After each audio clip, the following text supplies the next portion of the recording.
The future king of England collapsed. Not metaphorically, not emotionally, physically. One moment, Prince William was standing inside a palace built to project control, stability, and tradition. The next, aides were rushing forward, voices dropping, doors closing, and a silence fell that no one could explain. Because princes aren't supposed to faint. Not in public. Not ever. And definitely not at a moment when the monarchy can't afford another crack. But before we continue, please subscribe and turn on the notification bell for updates. So what happened? And more importantly, what happened to Kate? Because almost simultaneously, another shockwave was moving faster than any official statement. Whispers turned into headlines. Headlines turned into panic. The Princess of Wales had been rushed to the hospital. Some said she collapsed. Others said she was unconscious. And then came the word that made everything spiral out of control. Coma. No confirmation. No denial. Just silence. Short, cold, carefully worded silence. And that's when the questions started multiplying. Why were scheduled appearances suddenly canceled without explanation? Why were royal reporters, usually briefed within minutes, left scrambling? And why did palace insiders seem unusually nervous when asked one simple question? Where is Kate? This story matters now because the royal family is already walking a tightrope. Public trust has been shaken for years. Scandals, exits, accusations, and internal fractures have left the monarchy exposed in ways it hasn't been for generations. And through all of that, one figure remained constant. Calm, predictable, unshakable. Kate Middleton, the woman many believed was holding the entire institution together. So when she vanished from public view without warning, it didn't feel like a routine medical issue. It felt like a rupture, a sudden removal of the monarchy's emotional anchor. And when Prince William reportedly collapsed under the weight of whatever news he had just received, the story stopped being about protocol and started being about fear. Ask yourself this. When was the last time you saw the palace lose control of the narrative this fast? Because here's the contradiction that refuses to go away. If everything was under control, why the delay? If the situation was minor, why the secrecy? And if the rumors were false, why not shut them down immediately? Instead, the silence grew louder. Behind the scenes, phones rang nonstop. Staff were redirected. Plans were scrapped. And somewhere between carefully chosen words and avoided eye contact, it became clear that something had gone very wrong. Not just medically, institutionally. Because what happens when the strongest royal couple suddenly disappears from view at the exact moment the monarchy needs them most? And that question leads directly to the moment no one was meant to see. The moment Prince William stopped standing and everything began to unravel. But what happened inside those palace walls just before Kate was rushed away would change the entire story, and almost no one noticed it at first. Picking up exactly where we left off. What most people don't realize is that Prince William didn't collapse in the middle of chaos. He collapsed in the middle of routine. No flashing cameras. No shouting crowds. No dramatic announcement echoing through palace halls. Just another tightly scheduled royal moment. The kind designed to look effortless from the outside and exhausting from within. That's what makes what happened next so unsettling. Because this wasn't a stumble. This wasn't fatigue after a long night. This was a sudden break in a man trained from birth never to show one. Witnesses would later describe a strange shift in the room. Conversations stopped mid-sentence. Faces changed. The kind of pause that happens when something feels off before anyone fully understands why. William reportedly went pale. Not nervous pale. Not stressed pale. The kind of pale that makes people move without being told. And then he went down. Princes aren't supposed to fall. They're taught how to endure, how to compartmentalize, how to absorb pressure without cracking. Especially William. Especially now.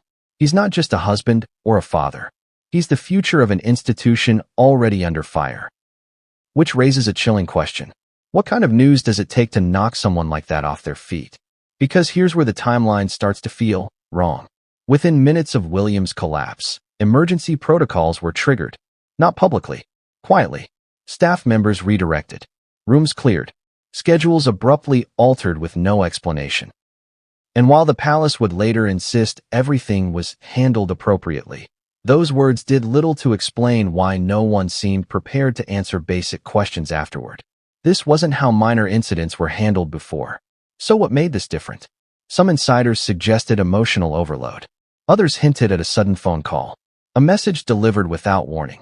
And while no official source would confirm what William had been told in that moment, the reaction alone spoke volumes.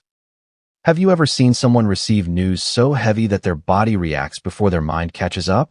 Because that's what this looked like. What made it even more unsettling was what didn't happen next. No immediate reassurance. No quick appearance to calm speculation. No familiar royal playbook. Instead, there was hesitation, delay, and a growing sense that the palace itself was scrambling to catch up with events unfolding too fast to contain. And while attention briefly focused on William, something else slipped under the radar. Kate was already gone. Not later. Not hours afterward. Already gone. Which raises another question the palace has never clearly answered. If Prince William's collapse was a reaction, not a cause, then what had already happened before he fell? Because as reporters would soon discover, Kate Middleton's disappearance from public view didn't begin after William fainted. It began before.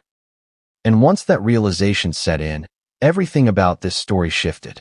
The collapse wasn't the crisis. It was the signal. The visible crack that revealed a much deeper emergency already unfolding behind closed doors. And once the timeline was examined closely, one uncomfortable truth emerged. By the time the world noticed something was wrong, the most important piece of the story had already slipped out of sight. And what happened to Kate next would trigger a wave of rumors the palace would struggle to control. All right, continuing directly from that realization. So let's talk about the part that sent this story into overdrive. Kate didn't slowly fade from public view. She vanished. One day, she was the steady presence everyone expected. Calm, smiling, scheduled appearances locked in weeks ahead of time. The next day, those appearances were quietly scrubbed. No explanation. No substitute engagements. No reassuring photograph released afterward. Just a sudden absence that felt louder than any announcement. And here's the detail that made royal watchers uneasy almost immediately. This wasn't how the palace usually handled routine health matters. In the past, even minor issues were acknowledged quickly. A statement, a timeline, a promise of recovery. Enough information to steady the public and move on. But this time, the messaging was thin, carefully vague, almost evasive.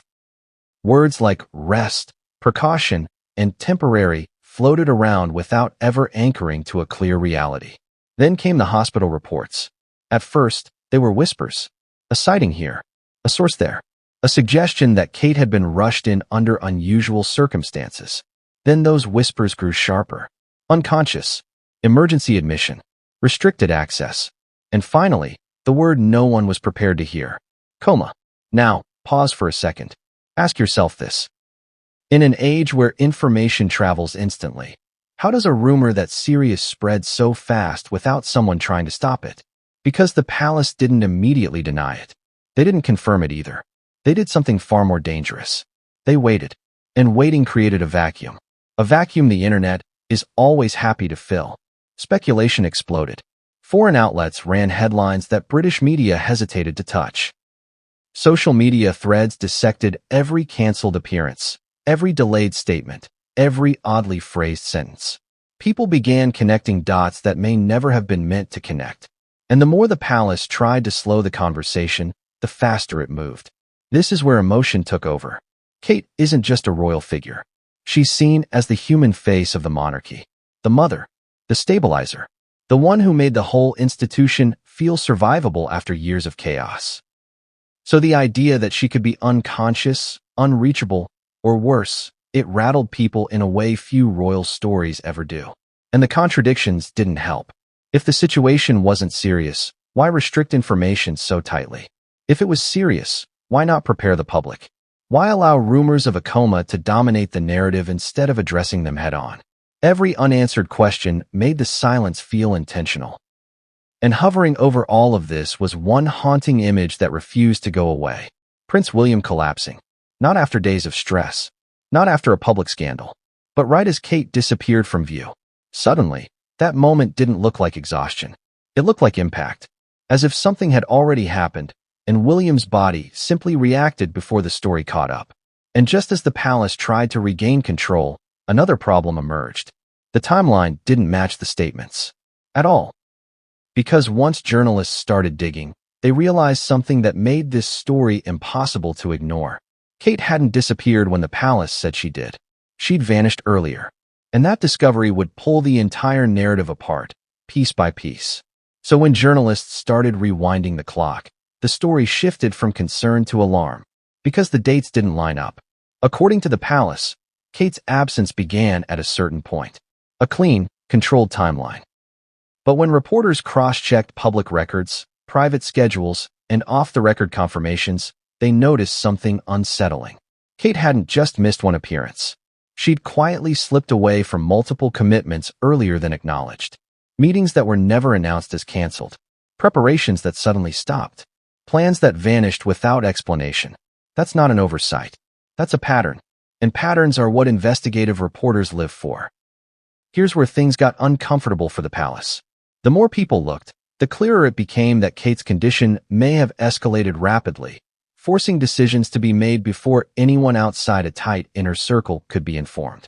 That would explain the rushed hospital reports, the scrambled messaging, the visible strain on Prince William. It would also explain why his collapse didn't look like a reaction to rumors. It looked like a reaction to reality. Think about it.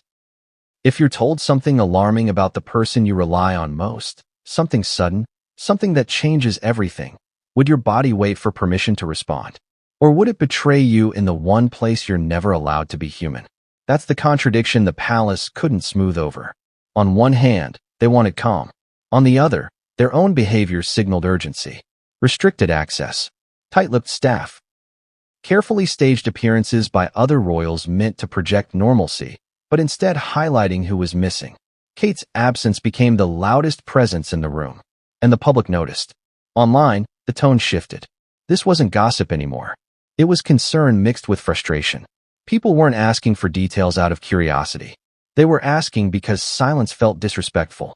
Because when an institution asks for loyalty, it usually has to offer honesty in return. But honesty never came. Instead, there were reassurances that reassured no one. Statements that answered nothing. And an unspoken rule that no one inside the palace would go on record. That only fed the sense that the truth, whatever it was, wasn't ready to be heard. And then came the moment when the palace lost something far more valuable than control of the story. Credibility. Because when an institution that has survived wars, abdications, and global scrutiny suddenly struggles to explain where one woman is, people start asking harder questions. Not just about Kate, but about the system itself. About how much the public is allowed to know. And about how much is being hidden behind tradition. And looming over all of it was Prince William. No longer just a concerned husband, but a symbol of what happens when pressure finally breaks through centuries of training. His collapse now looked less like an isolated incident and more like the first visible crack in a structure already under strain. And just as the palace tried to quietly steady itself, something happened that made even seasoned royal correspondents pause. Because the silence wasn't just about protecting Kate. It was about protecting what her condition might reveal. And once that realization set in, the story took a turn no one inside the palace was prepared for.